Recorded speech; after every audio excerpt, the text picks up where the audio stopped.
Ok,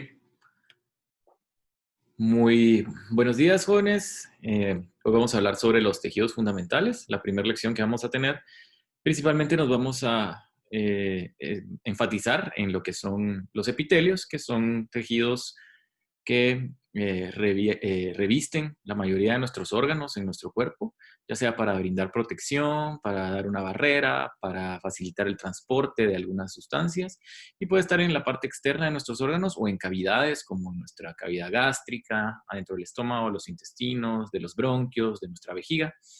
Y vamos a ver, pues, básicamente cuáles son estos tejidos fundamentales.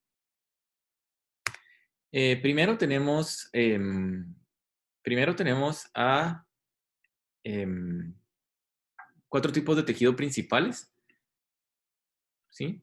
Que van a ser el tejido conectivo, que lo vemos acá, que es tejido en el que hay mucha matriz extracelular, es decir, sustancias producidas por células que están conectando a tejido con tejido, pero hay mucho colágeno, hay mucha matriz extracelular, hay proteoglicanos que conforman esta matriz, que lo que hace es dar sostén a los tejidos, ¿sí? Generalmente usted se va a encontrar abajo de los epitelios. Los epitelios no tienen mucha matriz extracelular, que son como esta maraña que ustedes ven acá, ¿verdad? Entre las células, que serían estas moradas que ustedes ven acá, con su núcleo, ¿sí? Esto en la mayoría es colágena. Vamos a ver que hay varios tipos de colágena. Lo pueden revisar bien en su libro de texto más despacio y en dónde predomina cada tipo de colágeno.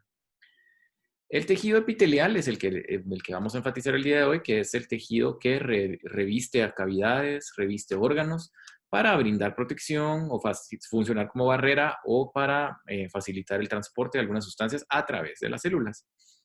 El tejido epitelial lo vamos a encontrar revistiendo muchas cavidades, como ya les había dicho, o también afuera de algunos órganos. El tejido muscular, ¿sí? Es el tejido de nuestros músculos, que es lo que nos va a ayudar al movimiento, a la contracción de arterias y algunos vasos sanguíneos y de nuestro corazón. Tenemos tres tipos de músculo, ya los vamos a ver con más detenimiento cuando veamos músculo. Y los tres tipos de músculo que hay es el músculo estriado, que es el músculo voluntario que tenemos, que está pegado a todos nuestros huesos y que nos da el movimiento. Este tipo de músculo es voluntario, es decir, nosotros por decisión podemos decir cuándo contraerlo y lo podemos utilizar a voluntad. A diferencia de los otros dos tipos de músculo que hay, el músculo liso, que se encuentra en distintos órganos como alrededor de la vejiga, alrededor del estómago, de los intestinos, que este tipo de músculo no se contrae a voluntad, es involuntario y es regulado por nuestro sistema nervioso autónomo para dar, por ejemplo, movimientos en los intestinos para tránsito intestinal. Hay contracciones musculares alrededor del intestino para que pues, el bolo alimenticio camine, a nivel de los vasos sanguíneos para mejorar la presión arterial si es necesario o disminuir la presión arterial si el músculo se relaja. Y el músculo cardíaco, que es un músculo igual al estriado, pero no es voluntario. Nosotros no controlamos nuestra frecuencia cardíaca, lo hace nuestro sistema nervioso autónomo. En esos tres lugares es donde nosotros vamos a encontrar músculo. Aquí está el tejido nervioso, que es el que se encuentra pues en nuestro sistema nervioso central y periférico, que básicamente se va a dividir en las neuronas y la neuroglía, que son células de sostén que van a producir la conexión entre neurona y neurona para darles una estructura morfológica. Dentro de las células que están de sostén están los astrocitos, los oligodendrocitos, las células de Schwann, que son células que van a producir mielina algunas y van a ayudar también a retirar tóxicos en el caso de los astrocitos. Y aquí falta, dentro de los tejidos principales, el tejido óseo, ¿sí? Que es el tejido de nuestros huesos y también el cartílago, ¿sí? Pero el tejido óseo, pues, es uno de los tejidos básicos que tenemos en nuestro cuerpo que nos da, pues, como que la estructura de nuestro cuerpo. Y ya lo vamos a ver con más detenimiento más adelante. El tejido epitelial, que es el que vamos a dar énfasis el día de hoy, ya les había mencionado que es el que da el revestimiento, ¿sí? Entonces, el tejido epitelial proviene de distintas capas germinativas cuando nosotros estamos en nuestra etapa embrionaria, es decir, cuando estamos en formación dentro del útero de nuestra mamá después de la fecundación. Y tenemos tres capas principales que van a formar nuestro, nuestros, nuestros órganos, ¿sí? El ectodermo, que es la capa más externa y también después por desdoblamiento del tubo neural también llega a ser interna, pero esto es cuestión de embriología, ¿sí? Del ectodermo, que sería la capa más externa, se deriva la mucosa bucal y nasal, es decir, la capa que recubre nuestra cavidad bucal y nuestra cavidad nasal, la córnea en nuestro ojo, la epidermis, que es la capa más externa de nuestra piel, las glándulas de la piel, las glándulas sebáceas que producen sebo, grasa en la piel, las glándulas sudoríparas que producen sudor, las glándulas mamarias, tanto en varones como mujeres, solo que son las mujeres son funcionales, y el sistema nervioso. Esto es importante porque tanto el sistema nervioso como la piel se derivan de la misma capa germinativa cuando somos embriones. Es por eso que hay muchas enfermedades que se manifiestan como la neurofibromatosis. Tiene manifestaciones de manchas en piel, por ejemplo, pero se producen tumores a nivel del sistema nervioso central. ¿Por qué? Porque vienen del mismo lugar cuando somos embriones. El endodermo sería la capa más interna, de ahí viene nuestro páncreas, nuestro hígado, el recubrimiento de nuestro aparato respiratorio y digestivo, ¿sí? Y nuestro mesodermo, que sería una capa en medio de donde vienen nuestros túbulos uriníferos, es decir, nuestro sistema urinario, el recubrimiento de sistemas reproductores, ¿sí? Recubrimiento de útero, adentro de próstata, ¿sí? Y el endotelio, este es importantísimo. El endotelio es el tejido más grande del cuerpo humano. El endotelio es un tejido epitelial que recubre todos nuestros vasos sanguíneos. Nuestros vasos sanguíneos vamos a ver cuando veamos cardiovascular, que es un tejido que son los vasos sanguíneos, tienen varios tejidos, tienen capas de endotelio, que es la capa que está en contacto con el flujo de la sangre, y abajo de ellos hay otras capas con células musculares lisas que van a ayudar a que se contraigan los vasos sanguíneos o se dilaten. Y otras capas también que existen en los vasos sanguíneos. Pero el endotelio es el que está en contacto directo con la sangre. ¿Y por qué es tan importante? Porque el contacto con la sangre va a dar, por ejemplo, el efecto de la coagulación. Si hay una herida, el endotelio viene y recluta células secretando algunas sustancias como las citoquinas que producen que lleguen ahí células a defender, como los glóbulos blancos, los macrófagos, lleguen células germinales para producir matriz extracelular y que ese tejido se cure y sane la herida, por ejemplo.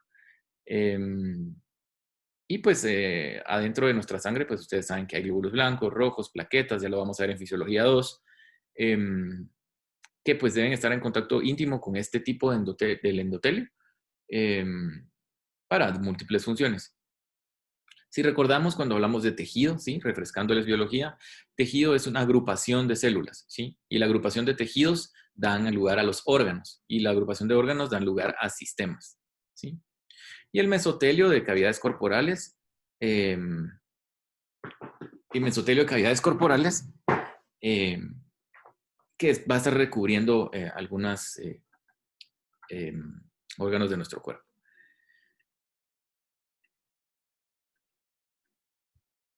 Ok. Respecto a generalidades de los tejidos básicos, ¿sí? Tenemos nosotros que un tejido básico está constituido por agrupaciones de células, como ya les había dicho, ¿sí? Estas agrupaciones de células van a dar lugar a los tejidos. Se sitúa de forma adyacente, ¿sí? Es decir, están pegadas y se adhieren entre sí y tienen escasa matriz extracelular, es decir, no es como el tejido conectivo, que ya lo vamos a ver más adelante, que es el que hace como que el sostén de todos los tejidos. El epitelio está pegado célula con célula. Tiene una membrana basal, ya lo vamos a ver más adelante, es decir, nuestro epitelio va a tener dos superficies, la que está en contacto con el tejido conectivo que está abajo y lo que está en contacto con la luz de los órganos, como adentro de la cavidad gástrica, ¿sí? Entonces, la membrana basal es lo que está pegado hacia lo más interno y la membrana la membrana apical es la que está pegada a lo más externo, en contacto con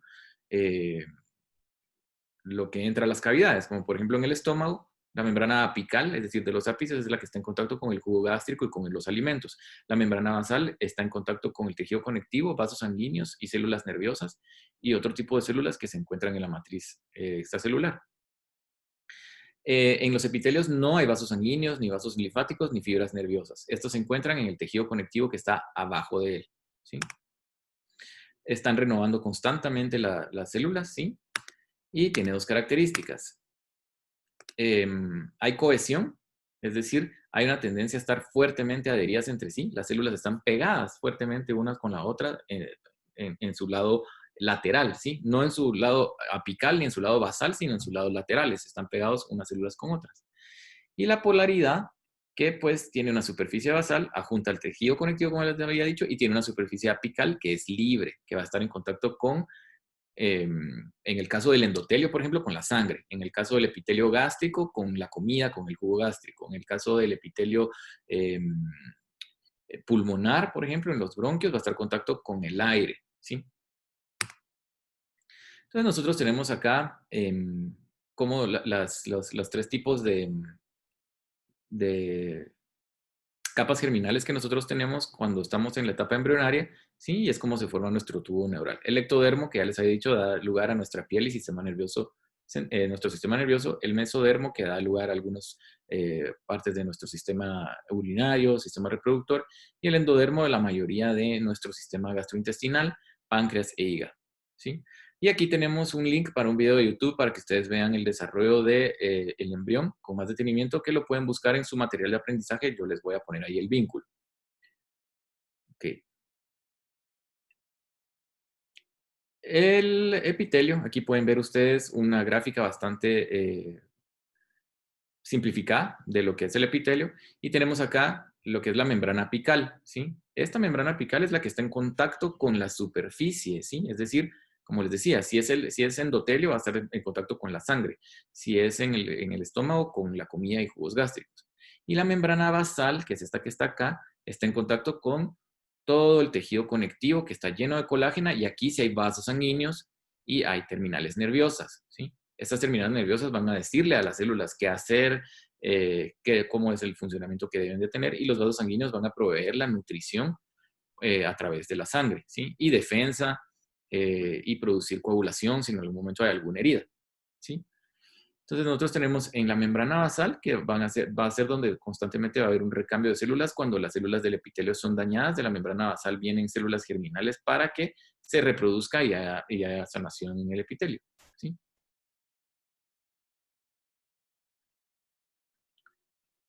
Entonces, lo que les había dicho, hay cohesión, que es lo que podemos ver acá, entre célula y célula, están pegadas íntimamente, ¿sí? Y hay polaridad, ¿sí? Polaridad es que hay una membrana libre apical y hay una membrana basal. Es decir, hay dos polos, el ápice y la parte basal.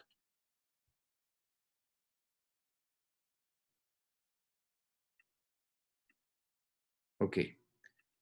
Entonces, el tejido epitelial se puede agrupar según su disposición, es decir, cómo está, su estructura, en su forma y cómo funciona. Así lo podemos diferenciar, ¿sí? Entonces, vemos que hay epitelios, que son membranas de cubierta y revestimiento, que van a producir protección, absorción e intercambio. Para eso es que están.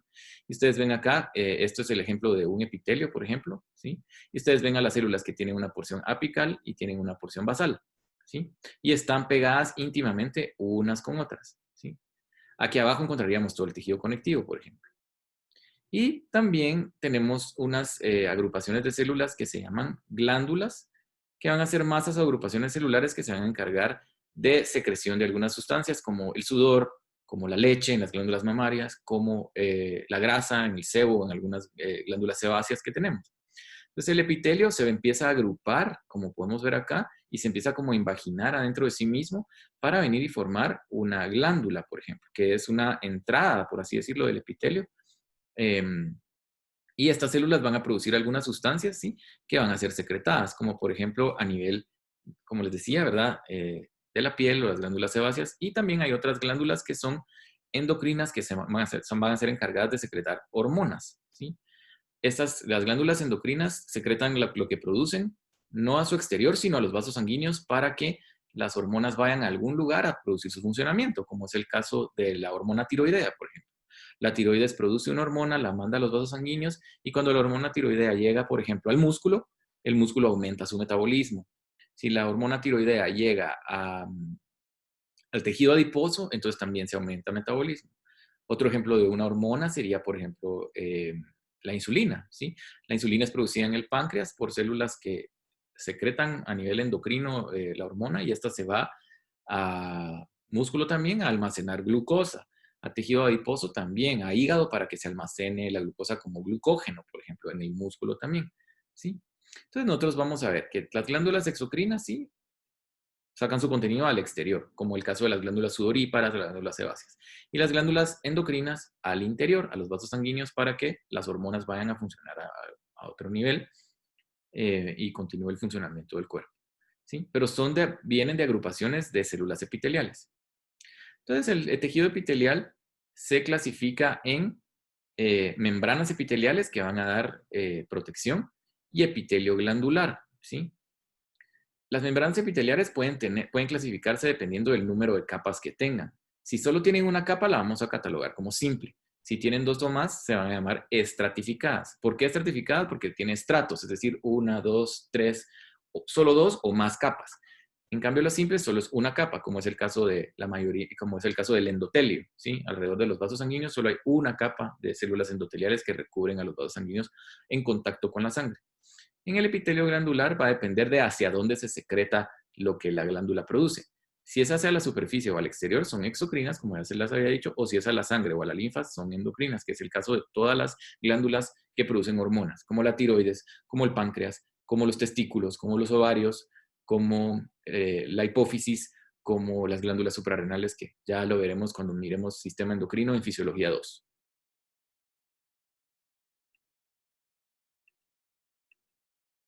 Entonces, acá, según las capas que el epitelio tiene, ¿sí? Nosotros podemos ver que tenemos el epitelio simple. ¿Se dan cuenta ustedes acá?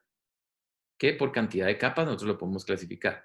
Si el tipo, por la cantidad de capas, podemos decir que, como les decía, es simple, ¿sí? Aquí solo hay una capa, aquí tenemos la membrana basal y la membrana apical. Aquí, este es lo que es un epitelio diferente, es forma cuboidal, ¿sí? Aquí tenemos la membrana basal y la membrana apical, y hay columnar, que son células más alargadas, aquí está la membrana basal y la apical. Pero los tres son simples, porque solo hay una capa, ¿sí? Si el epitelio es aplanado, se le va a llamar escamoso, y la forma de las células, ¿sí? Si la forma de las células es cuadradita, se le va a llamar cuboidal. Y si la forma de las células es alargada como columna, se le va a llamar columnar, ¿sí?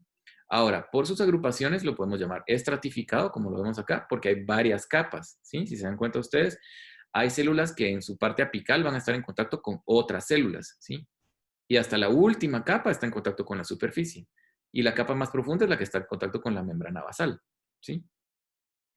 Estas son varias capas. Y el pseudoestratificado va a ser un tipo de epitelio que pareciera que hubieran varias capas porque unas células se sobreponen a otras, como pueden ver ustedes acá. Estas son un poco más altas y estas son un poco más enanas, ¿sí? Pero todas están en contacto con la membrana basal, por lo tanto no es estratificado porque no están capas superpuestas una sobre otra, sino que todas están en contacto con la membrana basal, pero algunas tienden a sobresalir un poco más y dejan a las otras un poco más pequeñas. Por lo tanto, se conoce como pseudoestratificado. Pareciera que estuviera en capas, sin embargo, no está en capas, ¿sí? Todas están en contacto con la membrana basal, ¿sí?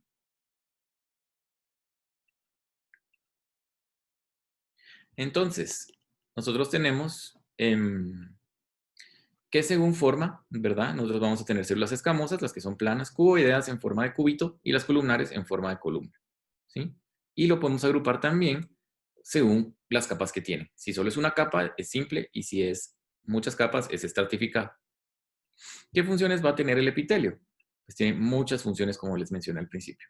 Proteger, ¿sí? Como el caso de la piel, ¿verdad? Es una barrera que es impermeable, que nos protege de nuestro exterior. En el endotelio, en los vasos sanguíneos, protege también de que los microorganismos que puedan estar en la sangre entren directamente o algún tóxico. En la cavidad gástrica protegen que el jugo gástrico, como es ácido, no dañe a tejidos que estén adyacentes. Transporte transcelular, es decir, para que pasen sustancias, por ejemplo, en el estómago, para que los alimentos atraviesen el epitelio y lleguen a los vasos sanguíneos que están abajo y puedan ser llevados a la sangre y que los nutrientes lleguen a todo nuestro cuerpo. Secreción, como también en el caso del epitelio gástrico, hay algunas células que se conocen como células parietales, ya lo veremos en gastro en el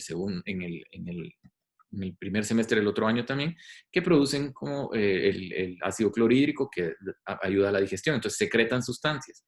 Otras absorben, como ya les mencioné, síntesis y secreción de algunas cosas, como por ejemplo en las glándulas salivales, secreción de saliva. Permeabilidad selectiva, es decir, dejan pasar algunas cosas y otras cosas no, y detectan algunas sensaciones, ¿sí? El epitelio, como tiene algunas, las terminales nerviosas que vienen y terminan en el tejido conectivo, pueden venir y percibir que hay daño, que hay dolor, y entonces producir alguna respuesta por parte del cuerpo. Entonces, aquí volvemos a ver lo que ya les había dicho, ¿verdad? A manera de repaso, nosotros tenemos un epitelio aquí, este es un epitelio simple, ¿sí? Porque solo hay una capa y es de tipo cuadradito, entonces es tipo cuboide, ¿sí? Y aquí tenemos la membrana basal y aquí tenemos la membrana apical. Y aquí tenemos la unión entre célula y célula, es decir, hay cohesión, como les había dicho. Entonces, y en el caso de este ejemplo que está acá, tenemos un epitelio cuboide ciliado, perdón. Estos cilios que ustedes ven acá son órganos de las células que lo que van a servir es como ayudar al movimiento, ¿sí? Esto se da, por ejemplo, en las trompas de falopio de las mujeres, que van a ayudar a la movilización del óvulo para que se junte con el espermatozoide y suceda la fecundación. También hay cilios en el tejido respiratorio que ayuda al movimiento del moco para que no haya congestión. Entonces, estos cilios van a ayudar al movimiento en el contacto con las sustancias que están revistiendo el tejido, ¿sí? Entonces, como les decía, hay una membrana basal, que es la que está en lo más inferior, la apical, la que está en contacto con el más externo, y la vasolateral es esta que está aquí en contacto con la célula de a la par. Okay. Hay especializaciones en la membrana apical, ¿sí? Como les mencionaba, podemos tener microvellosidades que van a ser proyecciones del citoplasma, es decir, el citoplasma, si ustedes recuerdan de biología, es lo que está dentro de la célula, ¿sí? El citoplasma puede venir y salir a la superficie libre hacia la luz, ¿verdad? De los órganos, que es el caso, eh, que es este caso que ven aquí del lado derecho, ¿sí? Hay citoplasma aquí en estas microvellosidades, ¿sí? En cambio, los cilios, ¿sí? Son de múltiples formas, son móviles, ¿sí? Y son largos, que surgen de la superficie de la célula apical, ¿sí? Y estas tienen movimiento, ¿sí?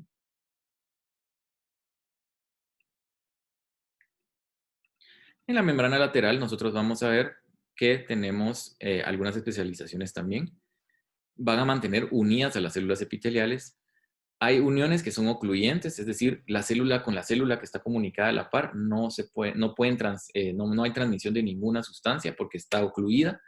Hay algunas que son uniones de fijación de célula a célula a la membrana basal, que estas uniones lo que sirven es para dar sostén, ¿sí? Y hay uniones comunicantes, ¿sí? Es decir, se comunica una célula con la otra y permite el transporte de iones, como por ejemplo sodio, potasio, cloro, y otras sustancias que pueden llegar de una célula a la otra, ¿sí?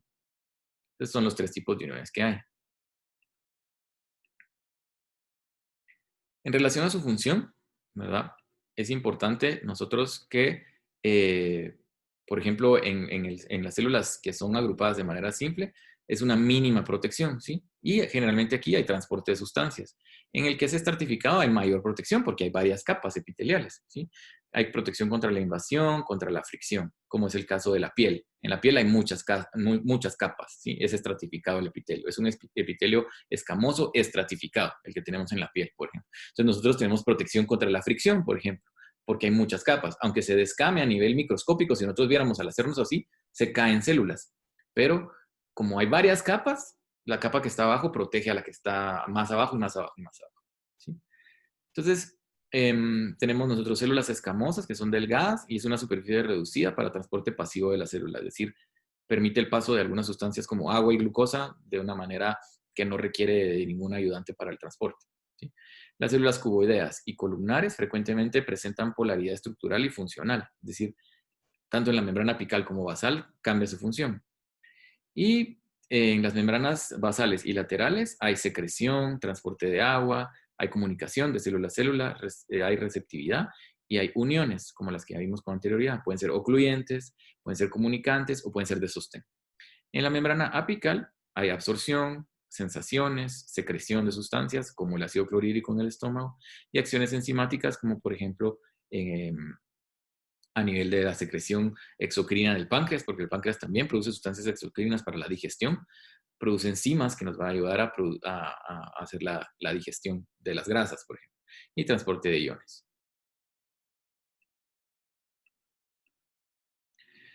El epitelio simple, es decir, que solo tiene una capa, ¿sí? El epitelio simple tiene distintas funciones. Ser una membrana limitante, transporte de líquidos, intercambio gaseoso, ¿sí? Hay intercambio de gases, ¿verdad? Porque hay gases como por ejemplo el óxido nítrico que circula, hay intercambio, ¿sí? Disminuye la fricción y puede recubrir. Epitelio escamoso simple lo encontramos en alvéolos pulmonares, en la asa de Henle en el riñón, ya lo veremos cuando veamos riñón, asa de Henle en la nefrona, en la capa parietal de la cápsula de Bowman, también en el riñón, es decir, en el glomérulo, en el endotelio, como les dije, el endotelio es simple, solo hay una capa, y el recubrimiento de vasos linfáticos y el mesotelio de cavidades pleurales y peritoneales, ¿sí? La pleura y el peritoneo son membranas que recubren el peritoneo al abdomen y la pleura a la cavidad torácica y los pulmones, ¿sí?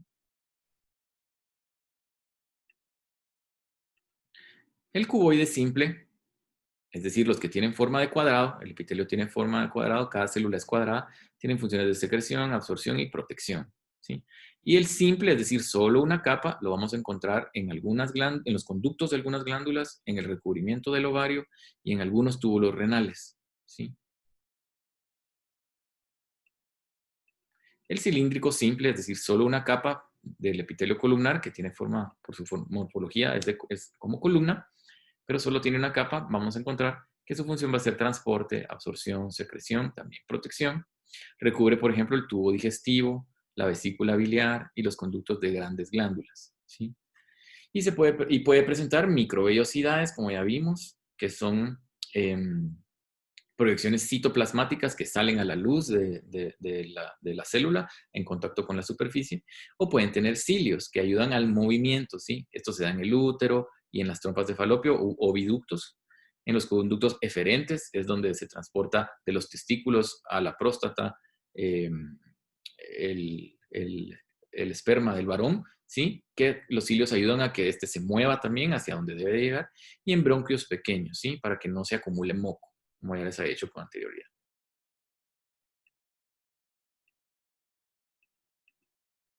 Aquí tenemos el epitelio escamoso estratificado, es decir, que ya tiene capas.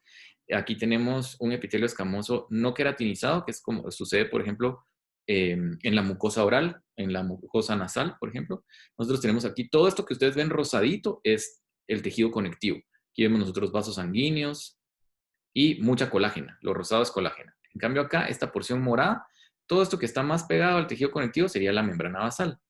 Y si ustedes ven todos estos circulitos morados que están acá, son núcleos de las células del epitelio. Lo más exterior son las células que están en contacto con la superficie. Si vemos nosotros en el caso de nuestra mucosa de nuestra boca, sería lo que nosotros podemos tocar adentro de nuestra boca, por ejemplo, aquí, ¿sí? Sería lo que está en contacto acá, ¿sí? Pero no está queratinizado, es decir, no se forma queratina. El epitelio queratinizado es como nuestra epidermis. Esta es la queratina que ustedes ven acá.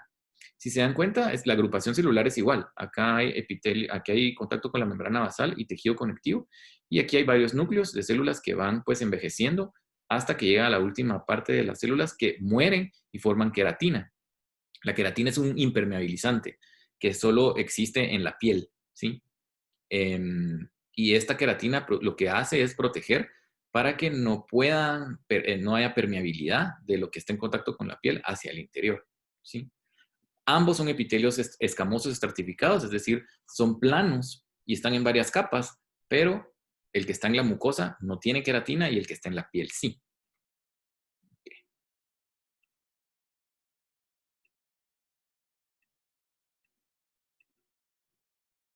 Entonces, son varias capas, hay células basales, ¿sí? Hay parte media y hay superficiales, ¿sí? Recubre. Su función es protección y secreción.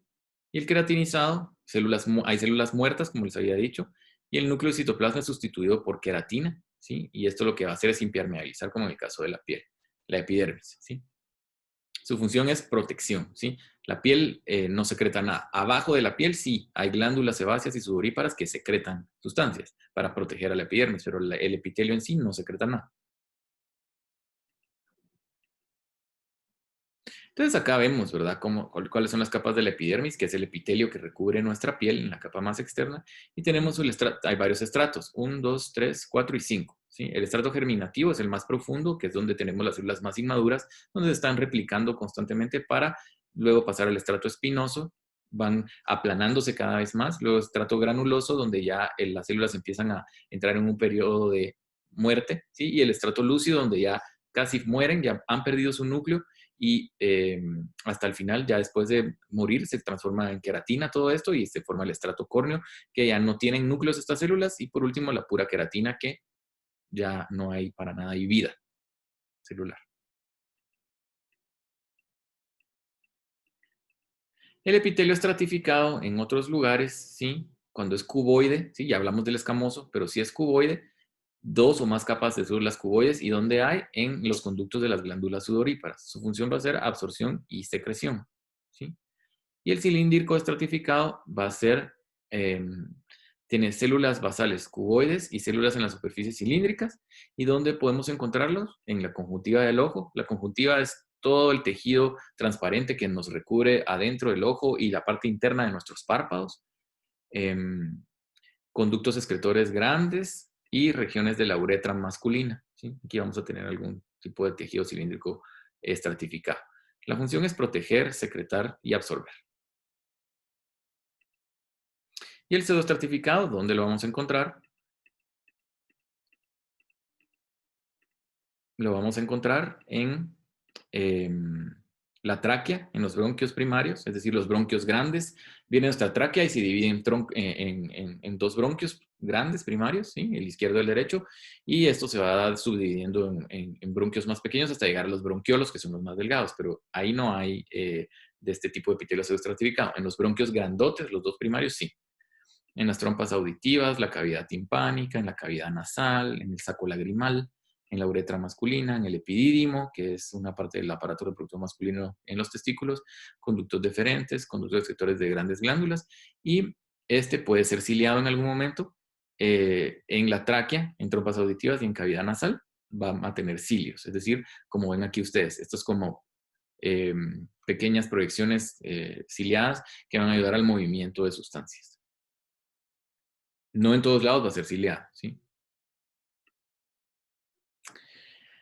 Entonces nosotros tenemos que otras funciones también del epitelio, pues hay de revestimiento y protección en las glándulas para secretar sustancias o sensoriales, por ejemplo, como en el caso de los neuroepitelios, ¿sí? En la retina, ¿sí? El epitelio olfatorio, y en las llamadas gustatorias, que el epitelio que está en la lengua, el epitelio que está ya en el fondo de la nariz para sentir olores, y en la retina para que nosotros veamos lo que vemos. Ya lo vamos a ver en neuro cuando estemos en fisiología 2.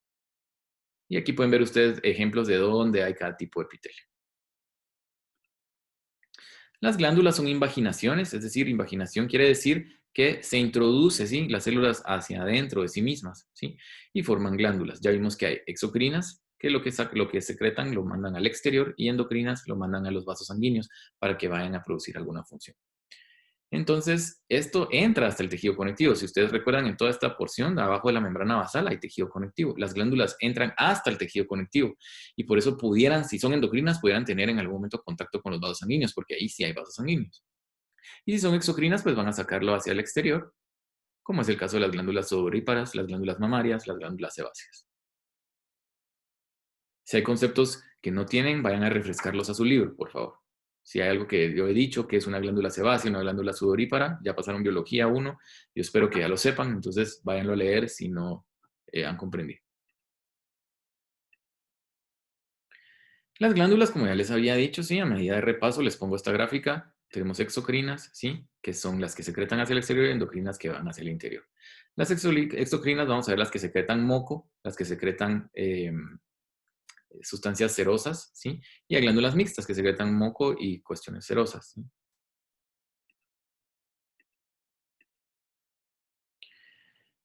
Las glándulas exocrinas, es decir, todas las que secretan hacia el exterior, ¿sí? Tenemos holocrinas, que la glándula madura muere y se transforma en su producto secretor, como las glándulas sebáceas, ¿sí? Es decir, se invagina el epitelio hacia adentro, las células mueren y se convierten en sebo, y luego ya salen como grasa, ¿sí? Para proteger la piel, por ejemplo. Las merocrinas, ¿sí? Estas lo que producen es que secretan por medio de exocitosis, que es un mecanismo de transporte celular hacia afuera de la célula, valga la redundancia. Ni membrana ni citoplasma son productos de secreción, es decir, la célula no está sacando cosas de sí misma, como en el caso de las glándulas sebáceas. Entonces, la célula produce alguna sustancia y esta sale al exterior, ¿sí? Como sería el caso de las glándulas sudoríparas. Y glándulas apocrinas se libera una porción pequeña del citoplasma apical junto con un producto secretor, como es el caso de las glándulas mamarias. Entonces, esto es como una mezcla, pero sin morir la célula, ¿sí? Un poquito de la porción apical y con alguna sustancia que tiene la célula dentro es secretada hacia su exterior. Es como una mezcla, pero la célula no muere, como en el caso de las holocrinas.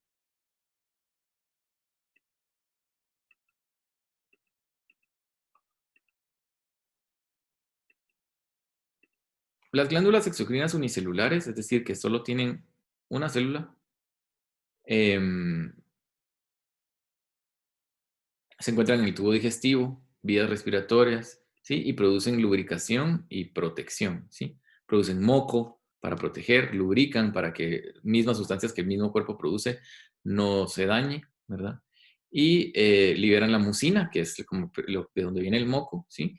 Y esto es producido por irritación química o inervación parasimpática. Ya vamos a verlo en el sistema nervioso central, que el sistema nervioso autónomo tiene el sistema simpático y el parasimpático, que no son voluntarios, es decir, nuestro sistema, nuestro cuerpo él solito se regula dependiendo de la respuesta que debemos tener, ¿sí? Entonces, por ejemplo, si nuestro epitelio gástrico se empieza a irritar porque químicamente el jugo gástrico lo está dañando, entonces hay células que van a empezar a secretar más moco para proteger esa superficie del daño, ¿sí?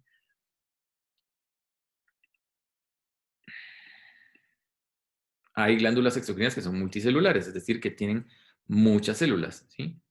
Estas glándulas, hay simples, ¿verdad? Que no tienen conductos ramificados y hay algunas que tienen conductos ramificados. Esta es una glándula simple con muchas células, pero no hay ramificación. En cambio, ustedes pueden ver acá ya que aquí sí se ramifican los tubos de conducción para que se excreten las sustancias que las glándulas están produciendo y estas ya hay ramificaciones, por lo tanto ya no pueden ser simples, ¿sí? Según la forma en que tienen, hay tubulares, que son las que pueden ver ustedes acá, ¿sí? Hay acinares, que se van a parecer como a los acinos de las uvas, ¿sí? Porque son muchas ramificaciones las que tienen. Y hay tubuloalveolares, en las que son como una mezcla entre estas dos. No son tan rectas, pero tampoco tan ramificadas como un árbol en un acino.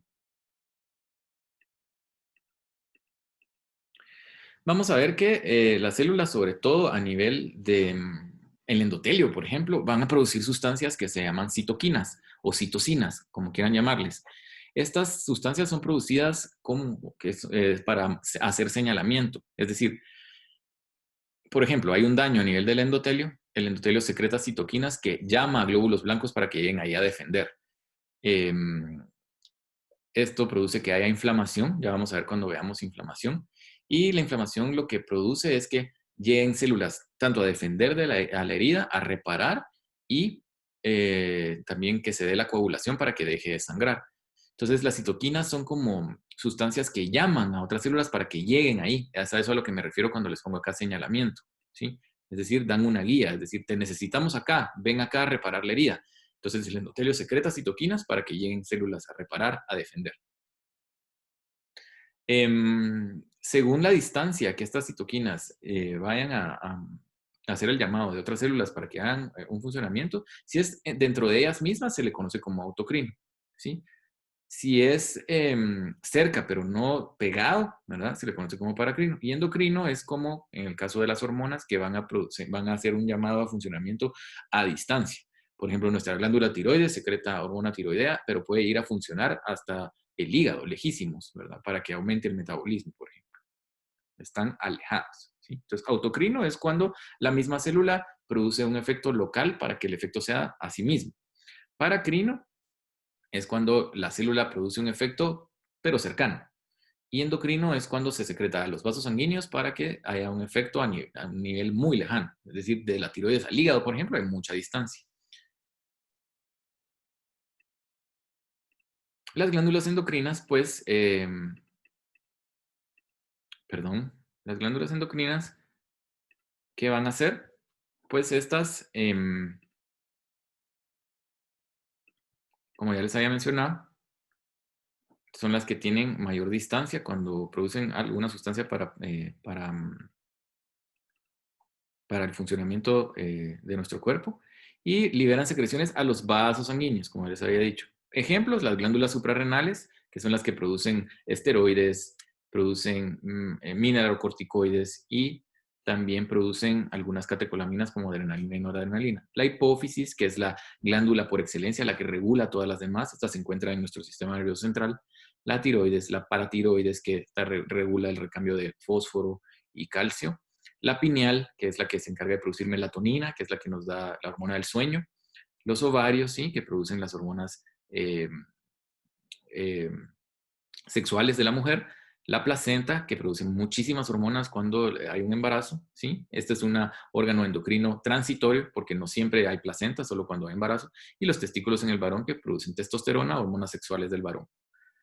Y se organizan en cordones celulares, ¿sí? Alrededor de los capilares o sinusoides sanguíneos y almacenan adentro de sí mismas las hormonas, como el caso de la tiroides, ¿sí? Adentro de ellas almacenan las hormonas, todas, ¿verdad? Adentro de las mismas glándulas almacenan las hormonas para ser secretadas hacia los vasos sanguíneos cuando sea necesario, ¿sí? Liberado en respuesta a una molécula de señalamiento o impulso neuronal. ¿Cómo así? Por ejemplo, la hipófisis, que es la que modula todo, ¿sí? Si en algún momento nosotros requerimos que haya un incremento en nuestro metabolismo, nuestra hipófisis secreta una hormona que se llama TSH, ¿sí? Que es la hormona estimuladora de tiroides. Esta hormona va a estimular al tiroides directamente para que el tiroides produzca hormona tiroidea, ¿sí? Que es la hormona T3 y T4, ¿sí? Entonces, a esto es a lo que se refiere aquí, que es liberado a la respuesta de alguna molécula de señalamiento. La molécula de señalamiento sería la TSH producida por la hipófisis, llega a la tiroides para que se produzcan estas hormonas, ¿sí? Y eso es lo que les tenía preparado para hoy. Muchas gracias por su atención y nos vamos a estar reuniendo para la retroalimentación de esta clase. Que tengan feliz día.